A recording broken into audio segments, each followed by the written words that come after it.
अभी झारखंड में काफ़ी वक्त से बहुत ज़्यादा ही दुष्कर्म के मामले सामने आ रहे हैं। लड़कियों के साथ जो जिस तरीके से दुर्घटनाएं बढ़ती ही जा रही हैं, उसको लेकर के ये सरकार क्या करेगी? देखिए, ऐसा नहीं है कि दुष्कर्म की घटनाएं बढ़ती ही जा रही हैं। कुछ एक घटनाएं जरूर हुई हैं, लेकिन सरकार ने उस पर पर्दा डालने का काम नहीं किया है। सरकार उसकी मुकम्मल इन्वेस्टिगेट करती है, एफआईआर दर्ज होती है और लोग जेल भी जाते हैं, अगर एक आध दो घटनाएं ऐसी हुई भी हैं। लेकिन मैं फिर से दोहराना चाहूँगा, आप एक दो चीज़ों की गंभीरता को समझिए कि इन दिनों कुछ घरेलू हिंसा भी बढ़े हैं और जो घटनाएं हो रही हैं उसमें 88% लोग, जो रिपोर्ट आई है सर्वे की, उसमें ये कहता है कि परिवार के लोग या जानने वाले लोग ज़्यादातर इस तरह की घटनाओं को अंजाम देते। लॉ एंड ऑर्डर का भी प्रॉब्लम है, लेकिन लॉ एंड ऑर्डर का प्रॉब्लम तब होती है जब हम बाज़ार में घूमने जा रहे हैं, जब हम मॉल्स में जा रहे हैं, जब हम मार्केटिंग कर रहे हैं, जब हम खरीदारी कर रहे हैं, तब कोई घटना होती है तो ये लॉ एंड ऑर्डर का प्रॉब्लम बहुत बड़ा होती है। लेकिन अगर कोई जान पहचान वाले लोग, रिश्तेदार, परिवार के लोग अगर दुष्कर्म की घटनाएं करते हैं तो ये बड़ा ही निंदनीय, चिंतनीय और दुर्भाग्यपूर्ण बात होती है।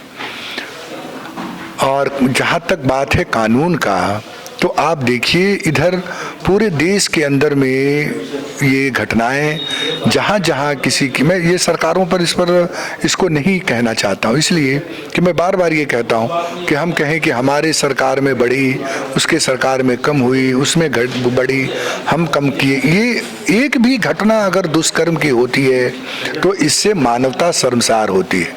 21वीं शताब्दी में जब हम महिलाओं के सशक्तिकरण की बात करते हैं, अब आप देखिए ना, कभी कभी आप देखिएगा कि नन्ही बच्ची मासूम के साथ दरिंदगी या हैवानियत लोग करते हैं, तो आप उसको क्या कह सकते हैं? आप, this is not a problem of law and order. आप कल्पना कीजिए कि अगर इस तरह के 2 साल, 4 साल, 1.5 साल, 3 साल की बच्ची के साथ अगर कोई हैवानियत और दरिंदगी की पराकाष्ठा को पार करता हो तो वो इंसान नहीं है वो।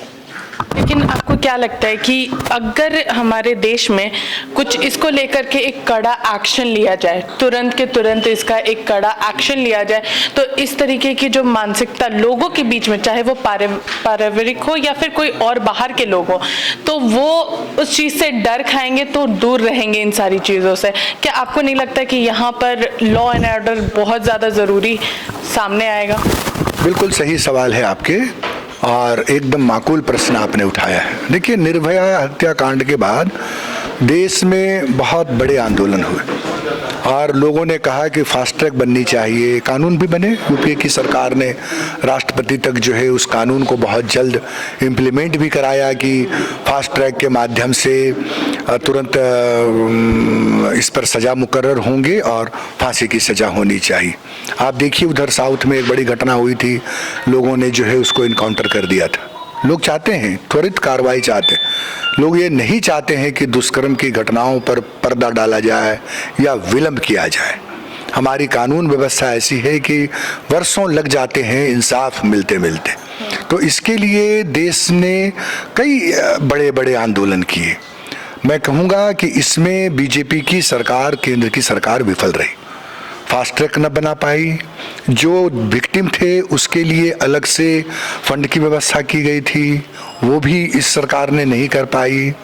और वो जो दूषित करने वाले लोग थे वो आज भी जो है वो उसी तरह से घूम रहे हैं। तो ये जो जिम्मेदारी थी, मैं अब भी मानता हूँ आपके प्रश्नों को अपना समर्थन देते हुए कि देश और समाज तुरंत इंसाफ मांगता है और अगर तुरंत इंसाफ मिलने लगेंगे, तुरंत फैसला होगा, निर्णय होगा, तो जरूर दुष्कर्म की घटनाओं पर विराम लगेंगे, ऐसा मेरा मानना है।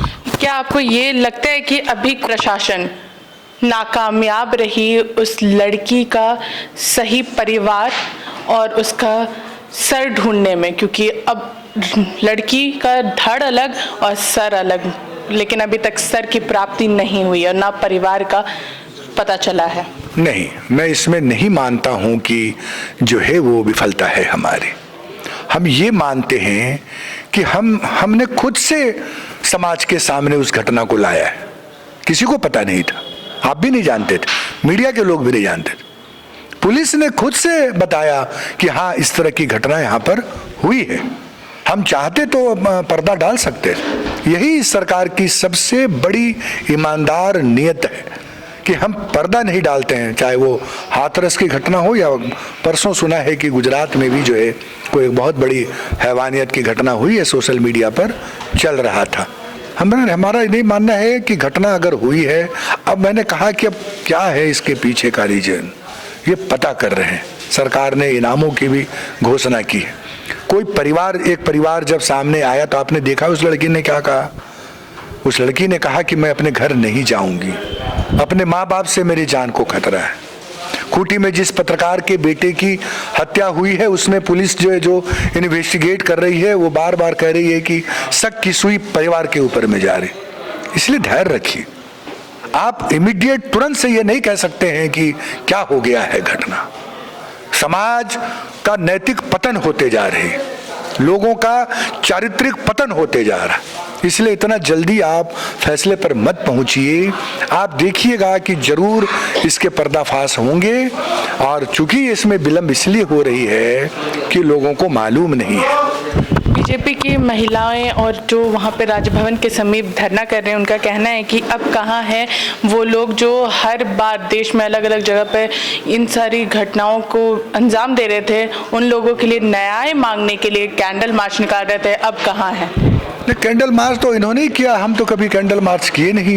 हम तो हमेशा जो है इसको खोजने का काम किया है। अभी तो 2 दिन पहले धनबाद में इनकी बॉबी पांडे जो है महिला नेत्री, उन्होंने आरोप लगाया कि यहाँ महिलाओं का काम करना बड़ा मुश्किल है।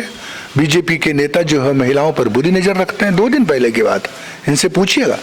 और ये कह के उन्होंने प्रेस कॉन्फ्रेंस करके बोला कि इस पार्टी में काम करना मुश्किल है। उन्हीं के पार्टी के ढुल्लू महतो के ऊपर जो माननीय विधायक हैं, उनके ऊपर वहीं की महिला नेत्री ने आरोप लगाया। एफआईआर बाद में दर्ज हुई, एफआईआर भी नहीं हो रहे थे, फिर वो महिला ने पार्टी छोड़ दिया। तो ये जो बीजेपी की महिलाएं उस समय कहाँ थी जब राजधानी रांची में सरेआम महिलाओं की अस्मिता तार-तार हो रही थी। लॉ यूनिवर्सिटी की बच्चियां, पुंदाक की बच्ची, रातू की बच्ची, बीआईटी के हॉस्टल में बच्ची के साथ, तो यहाँ 7,500 रेप की घटनाएं रजिस्टर्ड हुई थी, और उससे 100 टाइम्स ज़्यादा घटनाएं जो है वो रजिस्टर्ड नहीं हो पाए थे। मैं फिर कहता हूँ कि हम इसको, इस तरह की जो राजनीति है, इसको हम कंडेम करते हैं। आप में कम हुआ, हमारे में ज़्यादा हुआ, हमारे में। इसको रोकने का उपाय क्या है बीजेपी के महिलाओं के पास में, ये बताइए। आपने अपनी सामाजिक जिम्मेदारियों का कितना निर्वहन किया है, ये बताइए। आप कितने घरों में गए, गांव में गए, पंचायतों में गए, और कहा पेरेंट्स को, जानने वालों को, कि बच्चियां हमारे देश में, हमारे धर्म में, हमारे संस्कृति में देवी का रूप होता है, देवी देवताओं के रूप होते हैं। हम उनकी पूजा करते हैं, हम उनका पैर छूते हैं, ये हमारी संस्कृति है। वो जिम्मेदारी कितना निभाया है बीजेपी ने, ये राजनीति करने के बजाय कि ये करे कि हम जो है लोगों में जागरूकता पैदा करें। झंडा 2 लेकर के आंदोलन में उतर जाना ये बहुत आसान सा काम।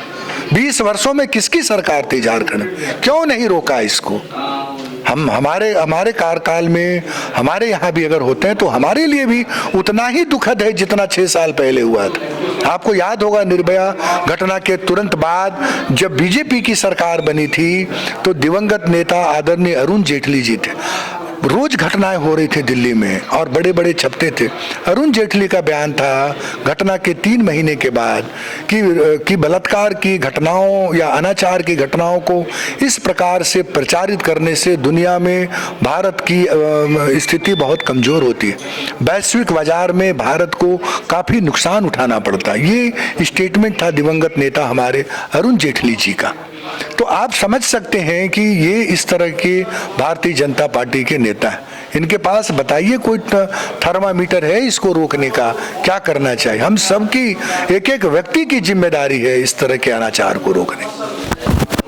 तो हमारे साथ अभी आलोक दुबे थे जिन्होंने कहा कि लड़कियों के साथ हो रहे दुष्कर्म को राजनीतिक रूप ना दे बल्कि इसके उपाय को ढूंढे।